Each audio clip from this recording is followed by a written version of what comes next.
तेरी औकात है प्लेन चलाने की? तू जानता भी है जहाज कैसे उड़ाते हैं? क्योंकि उन्हें पता हमें कुछ करना होगा, लेकिन कैसे? सिस्टम क्रैश हो रहा है। ऐसा लग रहा था जैसे कोई आग बनकर फट पड़ा हो। कॉकपिट के बाहर से आती है चीख। मुंबई का छत्रपति शिवाजी महाराज इंटरनेशनल एयरपोर्ट। सुबह का समय। चारों तरफ शोर, भीड़ और भागते हुए यात्री। कोई बिजनेस मीटिंग के लिए भाग रहा था तो कोई छुट्टियां मनाने। लेकिन उसी भीड़ में एक 13 साल का दुबला पतला लड़का खड़ा था। फटा हुआ मटमैला कुर्ता, घिसी हुई जीन्स और पैरों में चप्पल भी नहीं। उसका नाम था आर्यन। वो यात्री नहीं था, वो पास की झुग्गी बस्ती में रहता था और एयरपोर्ट के बाहर पार्किंग में लोगों की मदद करके अपना गुजारा करता था।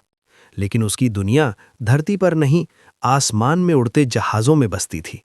जब भी कोई बोइंग या एयरबस रनवे पर पूरी ताकत से दौड़ता, आर्यन वहीं खड़ा रह जाता। लोगों को वो सिर्फ शोर लगता था, लेकिन आर्यन के लिए वो एक संगीत था। उसी दिन आर्यन की नज़र एक बड़े विमान पर पड़ी। उस पर लिखा था sky link air, flight SL402। ये विमान मुंबई से दुबई जाने वाला था। सफ़ेद रंग का विशाल और आधुनिक जहाज। आर्यन की आंखों में चमक आ गई। उसके मन में एक पागल ख्याल आया, काश मैं इसे एक बार करीब से देख पाता। और बस उसने एक ऐसा फैसला लिया जो उसकी जिंदगी बदलने वाला था। आर्यन चुपके से सफाई कर्मचारियों की एक टीम के पीछे चल पड़ा। धीरे धीरे वो एयरपोर्ट की सर्विस लेन तक पहुंच गया। उसे जमीन पर एक ग्राउंड स्टाफ का जैकेट पड़ा मिला। उसने तुरंत उसे पहन लिया और सिर झुकाकर ऐसे चलने लगा जैसे वो भी उसी टीम का हिस्सा हो। डर से उसका गला सूख रहा था, लेकिन जहाज को करीब से देखने की चाह उसके डर से भी ज्यादा बड़ी थी। किस्मत शायद आज आर्यन के साथ थी। वो केटरिंग लिफ्ट के जरिए विमान के पिछले हिस्से तक पहुंच गया। वहां एक छोटा सा मेंटेनेंस केबिन खुला हुआ था। आर्यन अंदर घुस गया, लेकिन तभी उसे किसी के कदमों की आवाज सुनाई दी। उसका दिल तेजी से धड़कने लगा और वो तुरंत एक छोटे से स्टोरेज बॉक्स के अंदर छिप गया। कुछ ही सेकंड बाद दरवाजे बंद हो गए और फिर इंजन की गड़गड़ाहट शुरू हुई। आर्यन का दिल जोर जोर से धड़क रहा था, क्योंकि अब वो आसमान में उड़ने वाला था। कुछ देर बाद विमान 35,000 फीट की ऊंचाई पर उड़ रहा था। केबिन में यात्री आराम से बैठे थे। सब कुछ सामान्य लग रहा था, लेकिन तभी आर्यन को एक अजीब आवाज सुनाई दी। खड़ खड़ खड़, जैसे कोई लोहे का टुकड़ा तेजी से घूमती मशीन में फंस गया हो। आर्यन का चेहरा अचानक गंभीर हो गया। उसे अपने पिता की बात याद आई। उसके पिता एयरफोर्स में मैकेनिक थे। वो हमेशा कहते थे, मशीन कभी झूठ नहीं बोलती बेटा, बस उसे सुनने वाला कान चाहिए। आर्यन समझ गया, ये आवाज सामान्य नहीं थी। तभी अचानक विमान को एक जोरदार झटका लगा। केबिन की लाइटें टिमटिमाईं। कैप्टन की आवाज आई, घबराइए मत, बस थोड़ा टर्बुलेंस है। लेकिन आर्यन जानता था, सच कुछ और था। आर्यन तुरंत अपने बॉक्स से बाहर निकला। तभी एक एयर होस्टेस ने उसे देख लिया। अरे, तुम यहां क्या कर रहे हो? लेकिन आर्यन ने उसकी बात अनसुनी कर दी।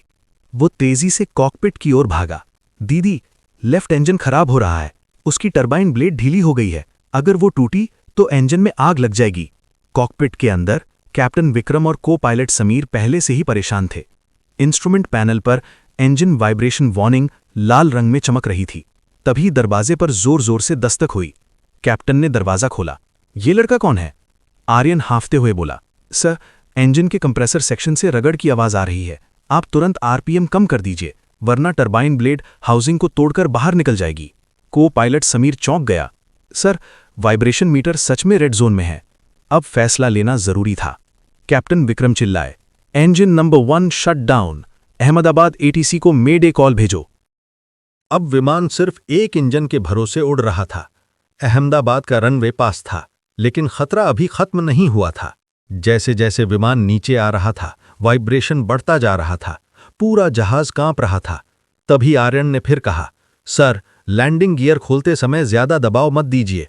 टूटा हुआ इंजन पार्ट फ्यूल लाइन के बहुत पास रगड़ रहा है। अगर झटका लगा तो विस्फोट हो सकता है। पायलटों ने उसकी बात मानी। रनवे पर पहले से ही फायर ब्रिगेड और एम्बुलेंस तैयार थीं। विमान तेजी से नीचे आया और फिर धड़ाम, पहिए जमीन से टकराए। विमान का दाहिना हिस्सा रनवे पर घिसटने लगा, लेकिन कैप्टन विक्रम ने पूरी ताकत लगाकर विमान को सीधा रखा। कुछ सेकंड बाद विमान रुक चुका था। 200 यात्रियों की जान बच चुकी थी। जब इंजीनियरों ने इंजन खोला तो सभी हैरान रह गए। एक नुकीला धातु का टुकड़ा फ्यूल टैंक से सिर्फ कुछ मिलीमीटर दूर फंसा हुआ था। अगर वो टूट जाता तो हवा में ही विस्फोट हो सकता था। एयरपोर्ट के वरिष्ठ अधिकारी मिस्टर खन्ना आर्यन के पास आए। उन्होंने पूछा, तुम्हारे पिता कौन हैं? आर्यन ने धीरे से कहा, स्वर्गीय मेजर सूरज। मिस्टर खन्ना की आंखों में आंसू आ गए। सूरज? वो मेरा सबसे अच्छा दोस्त था। 8 साल पहले एक विमान हादसे में उसने अपनी जान देकर सैकड़ों लोगों को बचाया था। फिर उन्होंने आर्यन की तरफ देखा।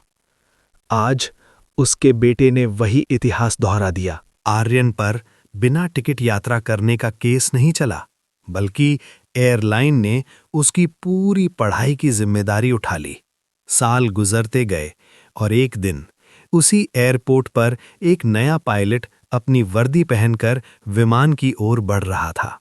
वो इंजन के पास गया, अपना कान लगाया, हल्की मुस्कान के साथ बोला, सब ठीक है, मशीन आज खुश है। उसकी नेम प्लेट पर लिखा था, कैप्टन आर्यन सूरज।